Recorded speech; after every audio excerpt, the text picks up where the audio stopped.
بسم الله والحمد لله والصلاة والسلام على رسول الله وعلى آله وصحبه ومن والاه رب اشرح لي صدري ويسر لي أمري واحلل عقدة من لساني يفقهوا قولي.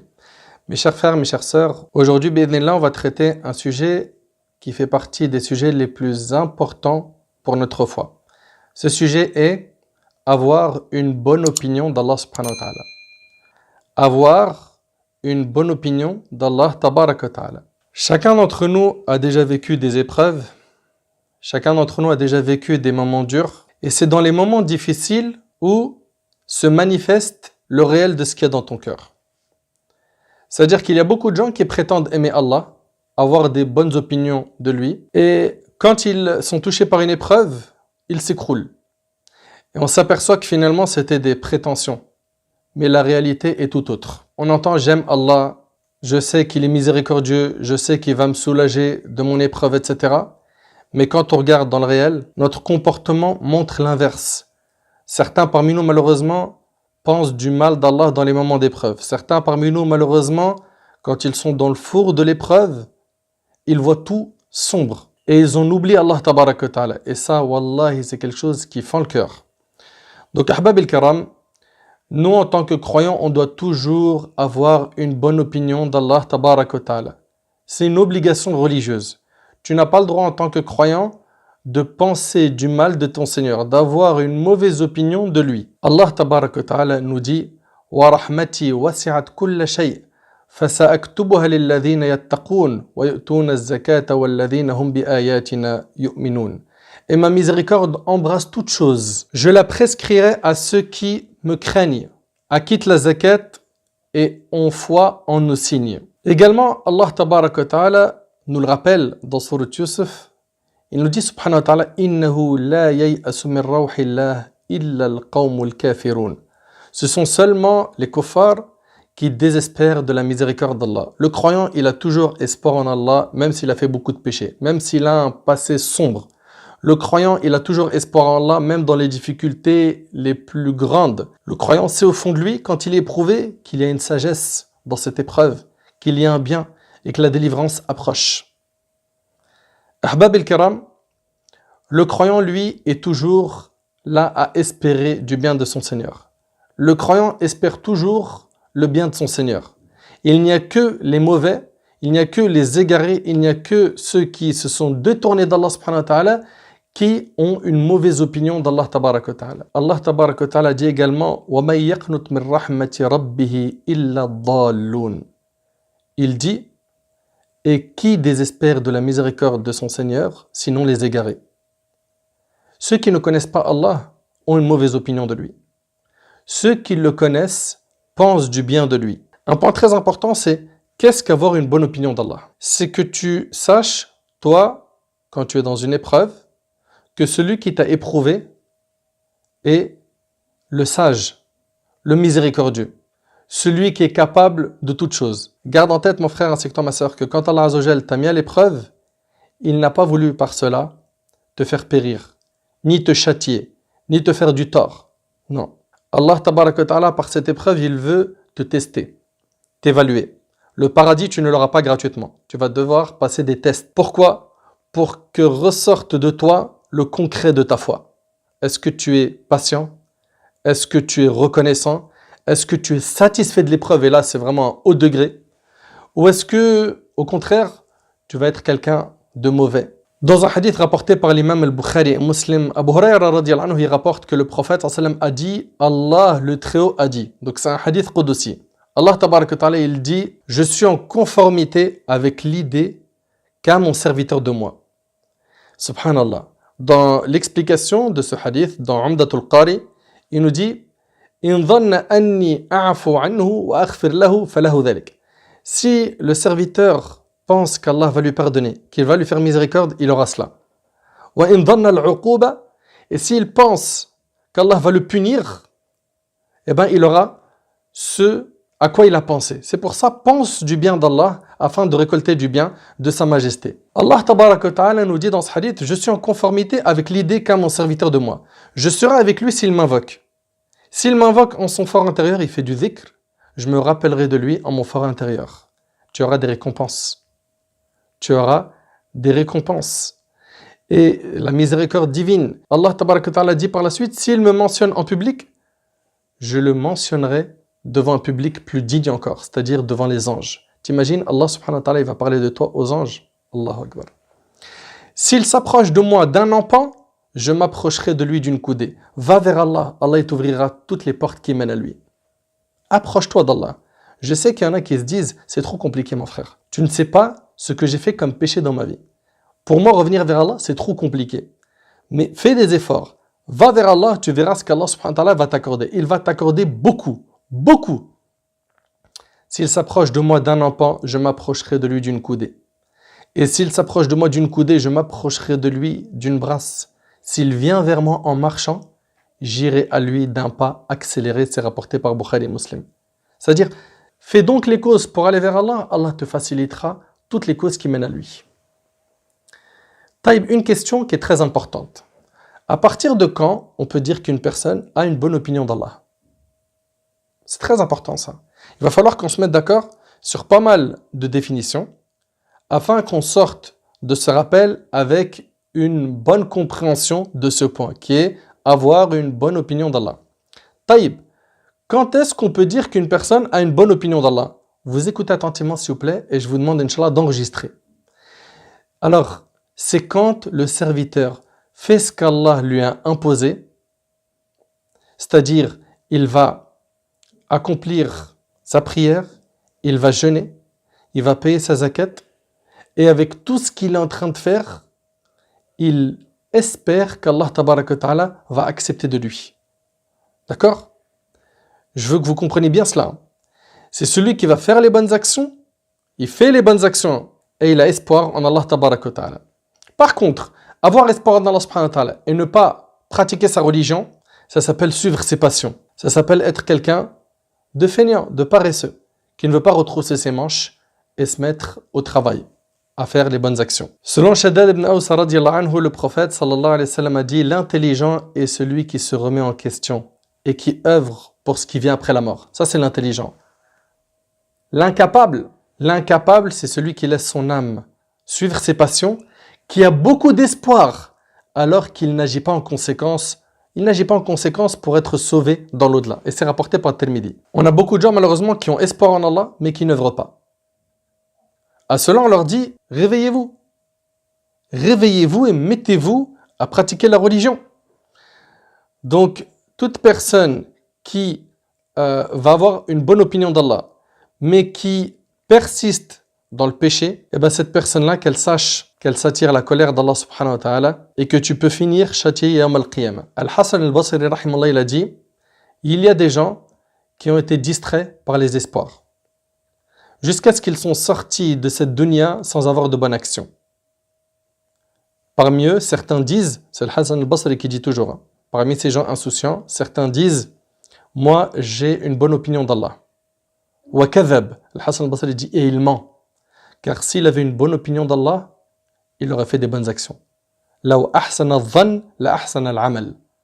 Si réellement il avait une bonne opinion d'Allah, il aurait fait des bonnes actions. Toute personne qui a une bonne opinion d'Allah doit comprendre que cela implique de faire des bonnes actions. Ibn al-Qayyim, rahimahullah, il dit des paroles très fortes. Il dit, il n'y a point de doute que le fait de penser du bien d'Allah doit être accompagné de bienfaisance.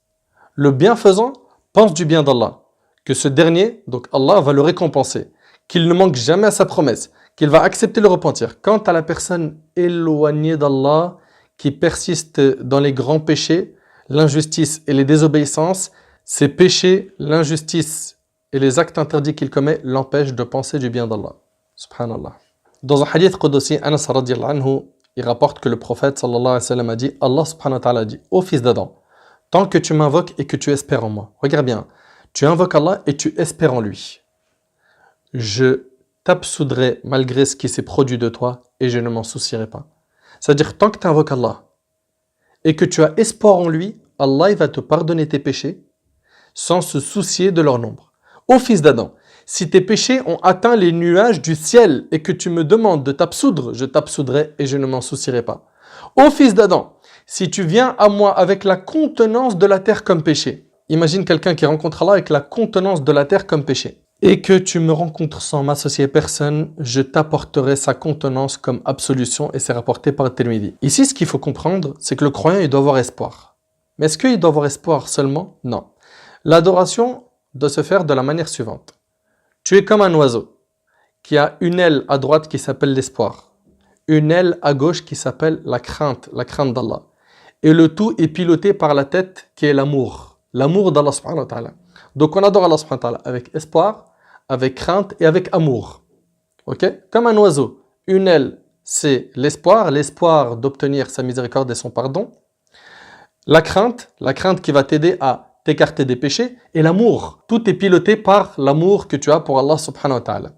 An-Nawawi rahimahullah, il dit que les savants ils disent que pendant que tu es vivant, tu dois faire en sorte que, oui, effectivement, tu as l'espoir et la crainte, d'accord? Ils sont très forts chez toi, mais pendant ton vivant, fais en sorte que la crainte soit plus élevée que l'espoir. Pourquoi? Pour éviter d'aller vers le péché. Par contre, au moment de ta mort, c'est l'inverse. Bascule cette balance de l'autre côté, fait que l'espoir en Allah subhanahu wa ta'ala soit plus grand que la crainte. Pourquoi?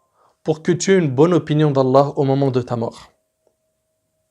Pour que tu aies une bonne opinion d'Allah au moment de ta mort, et c'est très important, on en parlera tout à l'heure en vous citant des preuves de notre religion. On doit avoir une bonne opinion d'Allah subhanahu wa ta'ala, et ce, pendant toute notre vie, et surtout dans les moments d'épreuve.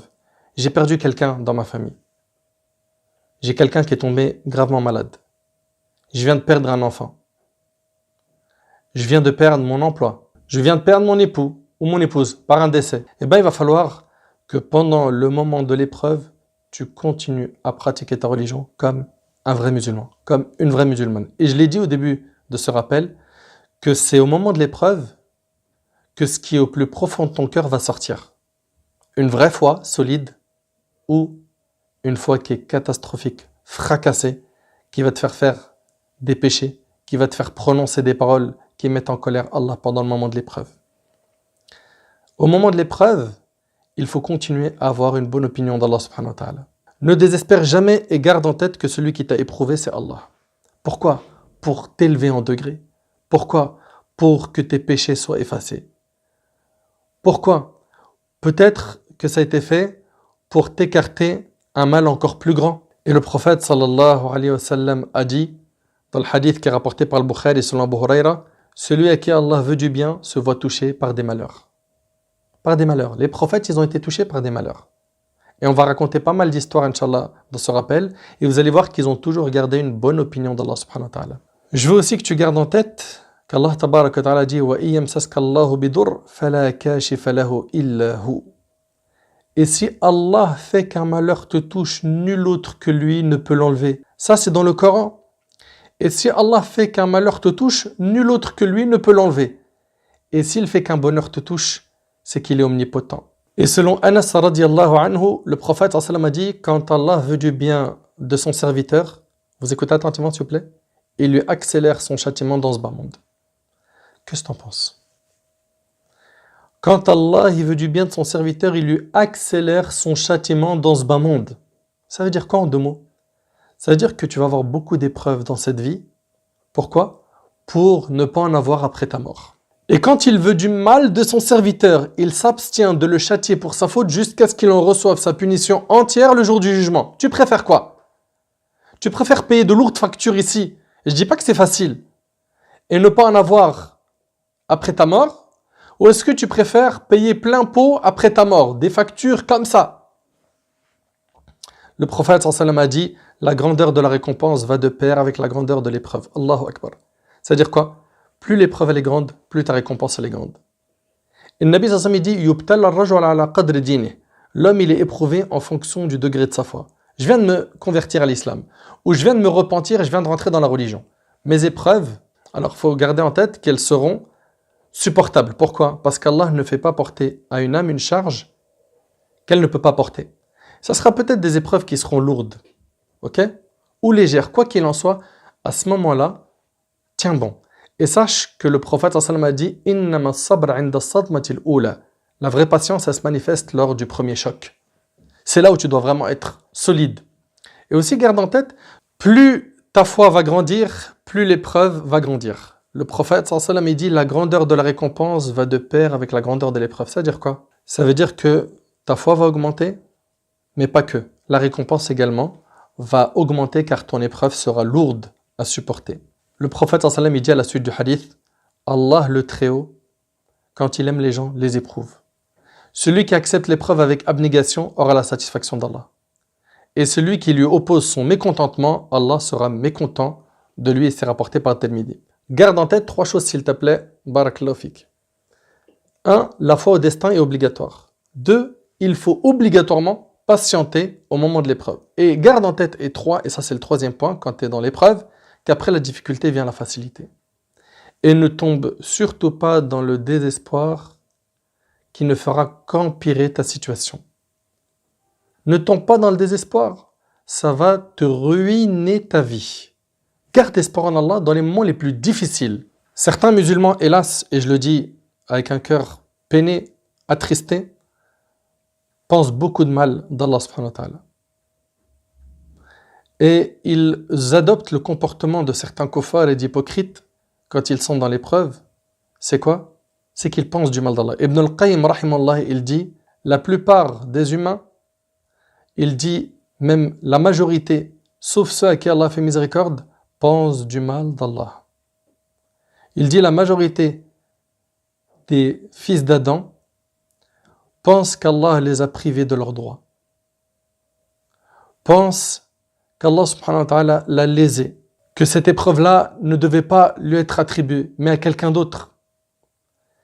Il ne le dit peut-être pas avec sa langue, mais son cœur, lui, pense cela. Pense qu'Allah subhanahu wa ta'ala l'a lésé, qu'Allah ne lui a pas donné ses droits. Ça, c'est quelque chose de très grave, mes frères et sœurs. Il ne faut pas tomber dans ce type de comportement. Le prophète Ibrahim, alayhi salatu wassalam, on connaît tous le prophète Ibrahim, alayhi salatu wassalam. Son histoire, elle est mentionnée dans le Coran. Le Coran, Allah, il ne nous l'a pas envoyé pour qu'on le lise comme on lit une bande dessinée, mais plutôt pour qu'on le médite et qu'on en tire des leçons. Ibrahim, alayhi salatu wassalam, vous le savez, il a cassé les statues à son époque, et quand ils sont revenus, ils ont demandé qui a fait cela, et après ils ont dit, on a entendu un jeune qui parlait d'un mal qui s'appelle Ibrahim, ils l'ont fait venir. Ibrahim, alayhi salam, il a débattu avec eux. Quand ils ont vu qu'ils n'avaient plus d'argumentation, qu'est-ce qu'ils ont fait? Ils ont employé la force. Et généralement, beaucoup de gens sont de ce type. Dès qu'ils n'arrivent plus à argumenter avec toi, ils utilisent la violence. Ils utilisent la violence.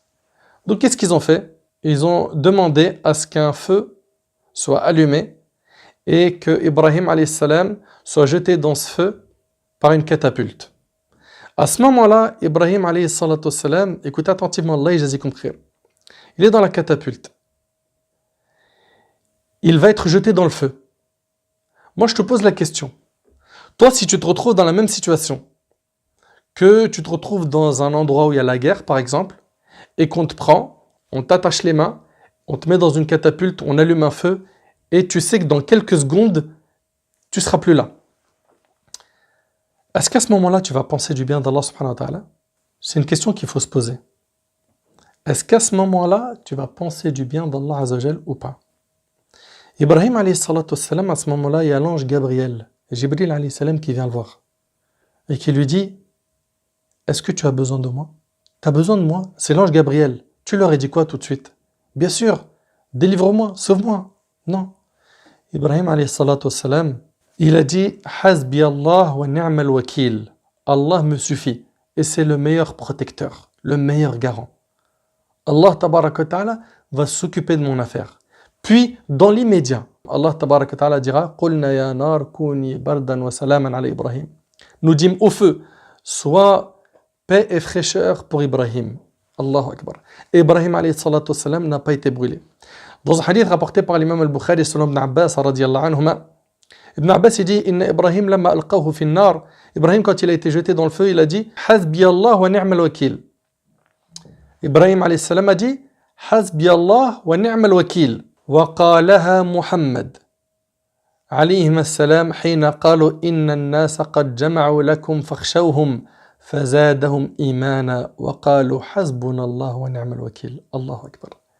Et le prophète sallallahu alayhi wa sallam l'a dit également, lorsque, subhanallah, il est rapporté dans le tafsir, que les gens, Abu Sufyan, les kuffars de Quraysh, se sont réunis pour faire du tort aux musulmans. Et on a dit aux musulmans, regardez bien, c'est dans le Coran, certes, ceux auxquels l'on disait, les gens se sont rassemblés contre vous, craignez-les. Imagine, on te dit, il y a une armée qui vient pour t'attaquer, toi et ta famille, ou toi et les gens de ton quartier, ou toi et ton armée, etc. Et là, on annonce la nouvelle aux compagnons. Les gens se sont rassemblés contre vous, craignez-les. Cela ne fit qu'augmenter leur foi. Allahu Akbar. T'imagines, on te dit, il y a un complot qui est fait pour te tuer. Là, il y a plein de gens, ils se sont réunis. Leur seule mission, c'est toi. Toi, il faut que tu disparaisses. Et que toi, ton réflexe derrière, ce soit que ta foi, elle augmente. Pourquoi, à votre avis, les compagnons, radiyallahu anhum, à ce moment-là, leur foi, elle a augmenté? Parce qu'ils avaient une bonne opinion d'Allah. Parce qu'ils savaient qu'Allah tabaraka wa ta'ala est leur protecteur. Cela ne fit qu'augmenter leur foi. Ils ont dit, Allah nous suffit, il est notre meilleur garant. Allahu Akbar. Pareil, lors de la bataille des coalisés, Allah Azza wa Jalla en parle dans le Coran, dans Sourate Al-Ahzab. وَلَمَّا رَأَى الْمُؤْمِنُونَ الْأَحْزَابَ قَالُوا هَذَا مَا وَعَدَنَا اللَّهُ وَرَسُولُهُ وَصَدَقَ اللَّهُ وَرَسُولُهُ وَمَا زَادَهُمْ إِلَّا إِيمَانًا وَتَسْلِيمًا. Et quand les croyants virent les coalisés, ils dirent, voilà ce qu'Allah et son messager nous avaient promis. Et Allah et son messager disaient la vérité. Et cela ne fit qu'augmenter leur foi et leur soumission. Ça, c'est le comportement du pieux. Au moment de l'épreuve, il pense du bien d'Allah. Hajar alayhi salam, la femme du prophète Ibrahim, et son fils Ismaïl, qui était encore un nourrisson, un bébé. C'est rapporté par l'imam al-Bukhari, ce n'est pas donc des histoires inventées. Et vous le savez que les livres les plus authentiques après le livre d'Allah sont l'authentique de al-Bukhari et l'authentique de l'imam Muslim. Le prophète Ibrahim alayhi salatu wassalam, il va prendre sa femme Hajar et son bébé et il va les abandonner à la Mecque dans un endroit désertique. Il n'y a ni plantation, ni eau, ni nourriture, ni humain, ni rien du tout, aucune construction, rien. Il les a laissés là-bas avec un peu de dattes et un petit peu d'eau. Et il s'en est allé. Et là, à ce moment-là, vous êtes d'accord avec moi que sa femme, elle est obligée de lui dire « Tu vas où ? Tu nous laisses dans le désert ?» Et elle lui pose la question. Il ne lui répond pas. Elle lui repose la question. Et à la troisième fois, elle lui dit « Est-ce que c'est Allah qui t'a ordonné de faire ça ?» Et là, il lui dit oui. Subhanallah, qu'est-ce qu'elle a dit? Elle a dit « Si il en est ainsi, Allah ne nous abandonnera pas. » Moi, je te pose une question surtout à toi, ma sœur, parce que c'est une histoire d'une femme. Si demain, ton mari, il perd son argent, il perd son emploi, il est éprouvé, essoré dans l'épreuve, auras-tu le réflexe de Hajar alayhi salam de dire « Allah ne nous abandonnera pas » Rappelle-toi que cette femme, elle a été abandonnée dans le désert, avec un bébé. Nous, aujourd'hui, juste une coupure d'électricité ou une coupure d'eau, on est au bout de notre vie. Là, c'est pas une coupure d'eau, c'est pas une coupure d'électricité, c'était dans le désert, avec un bébé, et ton mari part, il te laisse. Et elle avait tellement une bonne opinion d'Allah que c'est sorti dans l'immédiat. Je vous ai dit, c'est au moment de l'épreuve que ce qui est ancré dans le cœur ressort. Tout de suite, elle a dit quoi? Elle a dit « Allah ne nous abandonnera jamais ».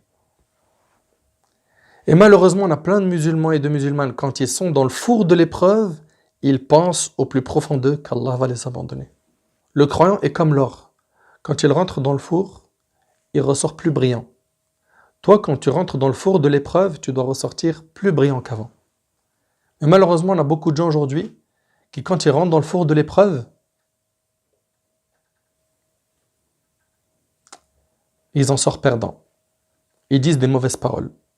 Cette femme, elle est impressionnante. Et c'est dans Sahih l'imam al-Bukhari, subhanallah, son bébé a commencé à pleurer tellement il avait faim. Et elle, qui n'a plus rien à lui donner. Et donc elle va commencer à faire des va-et-vient. à lui chercher quelque chose, jusqu'à ce que l'ange Gabriel vienne avec son aile percer le sol, et c'est de là que va jaillir la source de Zamzam. Subhanallah. Et comme vous le savez, non seulement ils vont avoir de l'eau, mais pas que. Après, il y aura la tribu de Jurhum qui va les rejoindre. Elle va voir son enfant grandir, elle va vivre, elle et son enfant. D'ailleurs, même son fils Ismaïl, plus tard, va construire la Kaaba avec son père Ibrahim. Regardez, subhanallah, comment elle s'en est sortie de cette épreuve. Aujourd'hui, il suffit que tu te retrouves à l'hôpital et que le docteur t'annonce une mauvaise nouvelle. Il te dit que tu es touché par telle maladie, ou que dans très peu de temps, tu vas être touché par telle autre maladie alors que tu en as déjà un paquet. Et là, on n'a plus une bonne opinion d'Allah. Pourquoi ? Parce qu'on ne le connaît pas. Parce qu'on n'a pas pris le temps d'apprendre à connaître Allah subhanahu wa ta'ala. C'est pour ça qu'on a ce mauvais comportement envers lui. Alors que lui, wallahi, il est bienfaisant envers nous. Une autre histoire qui est très marquante, c'est l'histoire du prophète Ya'qub alayhi salam. Ya'qub alayhi salam, c'était le père du prophète Yusuf alayhi salam. Ya'qub aimait Yusuf alayhi salam plus que ses autres enfants. Et tellement son amour était fort, ses frères l'ont jalousé. Ils en ont eu marre, et qu'est-ce qu'ils ont fait? Ils ont été déterminés à le jeter dans un puits. فَلَمَّا ذَهَبُوا بِهِ أَجْمَعُوا أَنْ يَجْعَلُوهُ فِي غَيَابَةِ الْجُبِّ وَأَوْحَيْنَا إِلَيْهِ لَتُنَبِّئَنَّهُمْ بِأَمْرِهِمْ هَذَا وَهُمْ لَا يَشْعُرُونَ. Donc ici, et lorsqu'ils l'eurent emmené, donc ils ont insisté avec leur papa. Pourquoi? Pour prendre leur petit frère, et ils avaient un plan diabolique, c'était de s'en débarrasser. Leur père a accepté à la fin, et lorsqu'ils l'eurent emmené et se mirent d'accord pour le jeter dans les profondeurs invisibles du puits, nous lui révélâmes, tu les informeras sûrement de cette affaire sans qu'ils s'en rendent compte. Ensuite, le temps passe, et qu'est-ce qu'ils font? Ils sont partis voir leur père avec une chemise tachée d'un faux sang. وَجَاءُوا عَلَى قَمِيصِهِ بِدَمٍ كَذِبٍ. Qu'est-ce qu'ils ont fait? Ils apportèrent sa tunique tachée d'un faux sang. Il dit, vos âmes plutôt vous ont suggéré quelque chose. Et qu'est-ce qu'il a dit là à ce moment-là, Ya'qub alayhi salam? Il vient de perdre son enfant. Il a dit, فَصَبْرٌ جَمِيلٌ. فَصَبْرٌ جَمِيلٌ. Voilà le vrai croyant. La vraie patience se manifeste lors du premier choc. Il a dit quoi? Il a dit, il ne me reste plus donc qu'une belle patience. Il a dit, Wallahu musta'an ala ma tasifun. C'est Allah qu'il faut appeler au secours contre ce que vous racontez. Après plusieurs années, lorsque la famine toucha leur pays, les frères de Yusuf alayhi salam furent envoyés en Égypte par leur père afin de récupérer de la nourriture. Mais Yusuf n'accepta de leur donner qu'à condition d'amener avec eux leur frère Benyamin, Benjamin. Ils vont voir leur père et lui disent, donne-nous Benyamin. Et il refuse. Pourquoi? Il a déjà connu la tristesse de sa séparation de Yusuf alayhi salam. Et là, il a refusé. Et ils ont dit quoi? Ô père, s'il te plaît, donne-le nous, t'inquiète pas, on s'en occupera comme il le faut. Il leur a dit quoi? قال لن أرسله معكم حتى تؤتوني موثقا من الله لتأتونني به إلا أن يحاط بكم فلما أتوه موثقهم قال الله على ما نقول وكيل.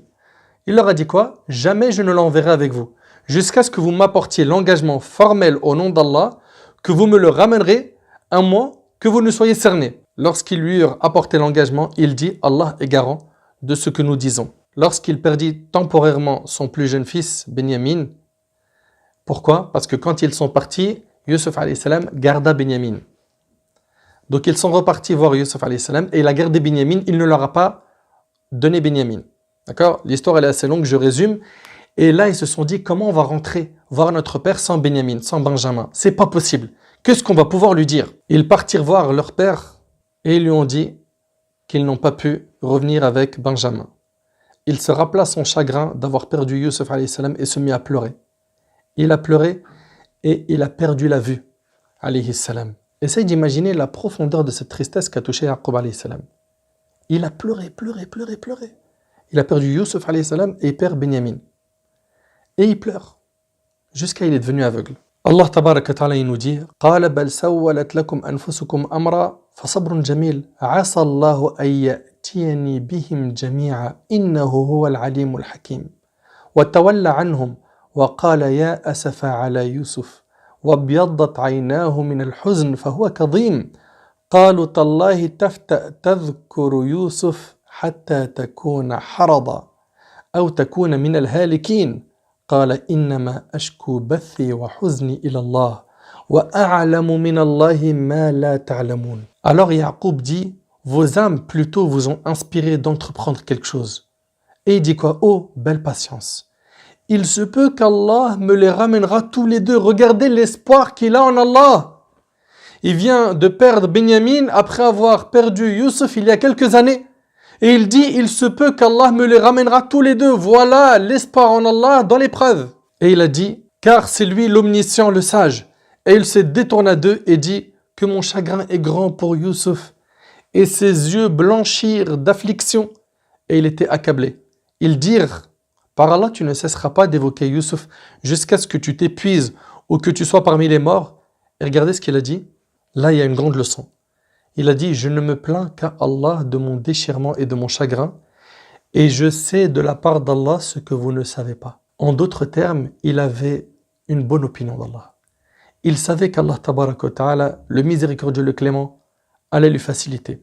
C'est alors qu'après cela, les frères de Youssef retournèrent le voir, et Youssef leur ordonna de retourner voir leur père avec une tunique lui appartenant, et de lui appliquer sur son visage afin qu'il retrouve la vue. اذهبوا بقميصي هذا فألقوه على وجه أبي يأتي بصيرا وأتوني بأهلكم أجمعين.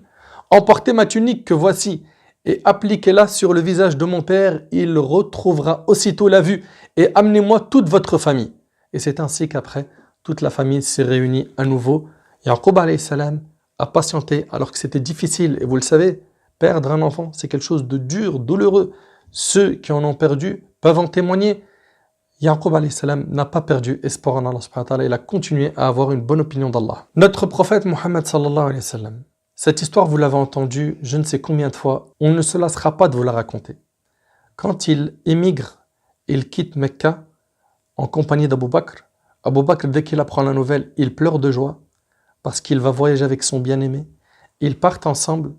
Ils prennent une autre route pour brouiller les pistes aux Qurayshites et ils vont ensuite rester 3 nuits dans la grotte de Thawr.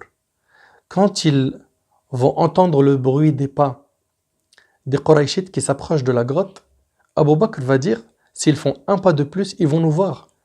Et là, le prophète sallam, qui a une bonne opinion d'Allah, qui a confiance en Allah, va lui dire, que penses-tu de 2 personnes dont Allah est le 3e? N'aie pas peur. Nos ancêtres, rahimahumullah, avaient une bonne opinion d'Allah subhanahu wa ta'ala. Et ils se recommandaient cela mutuellement. Ibn Mas'ud radiyallahu anhu, il dit, par Allah dont il n'y a point de divinité à part lui. Le serviteur croyant n'a pas reçu une chose meilleure que le fait d'avoir une bonne opinion d'Allah subhanahu wa ta'ala. Subhanallah. Subhanallah. Et Saïd ibn Jubayr, rahimahullah, il invoquait Allah, il disait, ô Seigneur, je te demande de m'accorder la véracité de la confiance en toi et d'avoir une bonne opinion de toi. Une parmi les choses très importantes, c'est quand on a quelqu'un qui est dans l'agonie, qui est dans les derniers moments de sa vie, il faut à tout prix lui recommander d'avoir une bonne opinion d'Allah. Jabir radiyallahu anhu rapporte qu'il a entendu le prophète sallam dire 3 jours avant sa mort que personne d'entre vous ne meurt autrement qu'en ayant une bonne opinion de son Seigneur rapportée par le musulman. Vous devez faire très attention quand vous êtes à côté de quelqu'un qui est mourant, quelqu'un qui est dans les derniers moments de sa vie, de quoi? De lui rappeler qu'il faut avoir une bonne opinion d'Allah. D'après Anas radiyallahu anhu, le prophète sallam est entré auprès d'un jeune qui était en train de mourir. Il lui dit alors, comment te sens-tu? Le jeune lui a dit, par Allah, au messager d'Allah, certes j'ai espoir en Allah et j'ai certes peur de mes péchés. Et c'est comme ça qu'on doit être. Alors le prophète sallam a dit, ces 2 choses ne se rassemblent pas dans le cœur d'un serviteur au moment de l'agonie sans qu'Allah ne lui donne ce qu'il espère et lui accorde la sécurité contre ce qu'il craint, rapporté par Tirmidhi. Donc la crainte et l'espoir. Au moment de la mort, plus d'espoir que de crainte. Pourquoi? Pour ne pas tomber dans le désespoir et penser du mal d'Allah subhanahu wa ta'ala. Ibn al-Qayyim rahimahullah, il dit quoi? Il dit que le 5e degré du tawakkul, de la confiance en Allah, consiste à quoi? À penser du bien d'Allah.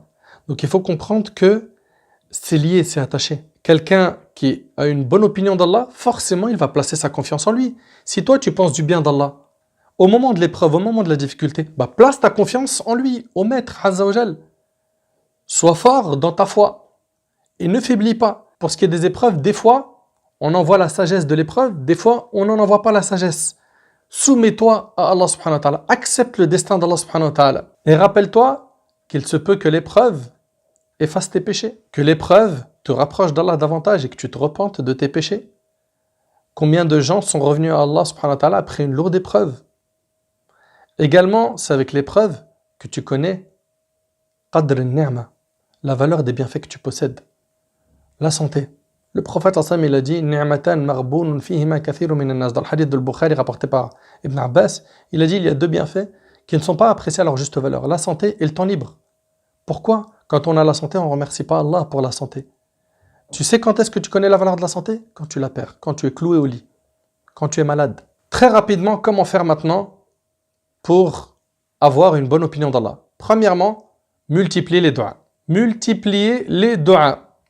Garde en tête que c'est Allah subhanahu wa ta'ala qui dissipe les soucis, que c'est Allah qui exauce les invocations. Toi qui prétends avoir une bonne opinion d'Allah, j'ai une question à te poser. Est-ce que quand tu invoques Allah subhanahu wa ta'ala, après l'invocation, toi qui n'as pas eu de réponse d'Allah subhanahu wa ta'ala dans l'immédiat ou dans les jours qui suivent, tu continues toujours à avoir une bonne opinion d'Allah ou pas? Parce qu'il y a beaucoup de gens qui disent j'ai invoqué Allah, j'ai invoqué, mais j'ai rien eu.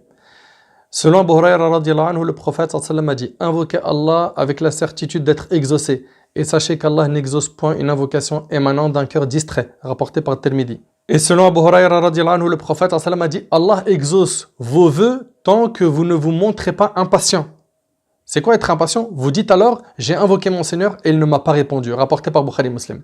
Il y a des gens qui ne comprennent pas qu'Allah tabaraka wa ta'ala il aime l'insistance. Il aime que tu insistes. Quand tu fais une dua, le Nabi sallallahu alayhi wa sallam nous a enseigné que c'est trois choses qui vont se produire. Soit tu as l'invocation exaucée, soit Allah t'écarte un mal équivalent, tu allais te faire écraser par une voiture, et cette invocation, Allah subhanahu wa ta'ala te l'a changé par quoi? Par une préservation d'un mal, ou bien c'est des récompenses qui t'attendent le jour du jugement. Dans tous les cas, quand tu fais des duas, tu es gagnant. Et si elles ne sont pas exaucées ici, sache que c'est des hasanats qui t'attendent le jour du jugement. Donc c'est tout bénéf pour toi. Après le dua, il y a également la piété. Taqwallah. Taqwallah fi kulli saghira wa kabira, fi sirri wal alaniya. Dans les petites affaires et dans les grandes. Toujours craindre Allah, en public et en secret. Garde en tête qu'Allah tabaraka wa ta'ala dit wa may yattaqillah yaj'al lahu makhraja. Celui qui craint Allah, Allah lui facilite une issue favorable. Et il lui accordera sa subsistance de là où il ne s'y attend pas. Donc pour avoir une bonne opinion d'Allah, 1. Ad-du'a. 2. Le fait de craindre Allah subhanahu wa ta'ala. 3. La multiplication de la lecture du Coran, d'avoir un programme avec le Coran, d'être étroitement attaché au Coran. 4. De toujours faire les invocations du matin et du soir. Pourquoi? Parce qu'avec les invocations du matin et du soir, Allah subhanahu wa ta'ala te protège. Également, rester attaché aux 5 prières, les faire sérieusement. Les faire sérieusement sans les faire sortir de leur temps. Élimine de ton cœur toutes les mauvaises pensées que tu as envers ton Seigneur. Apprends à mieux le connaître afin d'apaiser ton cœur, car le souci qu'on a aujourd'hui, c'est que les gens ne connaissent pas assez Allah. Et c'est pour ça qu'aujourd'hui on a des gens qui font quoi? Qui s'écartent de son chemin. Ils ne connaissent pas assez Allah, c'est pour ça qu'ils ne l'adorent pas comme il le faut. Pour finir, je vous recommande, Inch'Allah, de lire beaucoup sur nos ancêtres, à commencer par nos prophètes, par les compagnons, radiyallahu anhum, lire leur biographie, lire la vie de ces grands hommes, fait revivre le cœur. Et cela nous redirige vers le droit chemin. Car ce sont nos modèles. Ce sont nos modèles en voyant comment ils ont pratiqué, en voyant comment ils ont pleuré pour Allah, en voyant comment ils étaient investis dans leur pratique religieuse. Cela n'aura qu'un effet positif pour notre foi. Qu'Allah tabaraka wa ta'ala nous permette d'avoir une bonne opinion de sa majesté. Qu'Allah subhanahu wa ta'ala dissipe nos malheurs, dissipe nos soucis. Qu'Allah azza wa jal nous facilite pendant les moments d'épreuve d'être fort et de toujours penser du bien de lui azza wa jal. أسأل الله سبحانه وتعالى أن ينفعني بما قلت وينفعكم بما سمعتم هذا ما أعلم والله عز وجل أعلى وأعلم سبحانك اللهم وبحمدك أشهد أن لا إله إلا أنت أستغفرك وأتوب إليك جزاكم الله خير والسلام عليكم ورحمة الله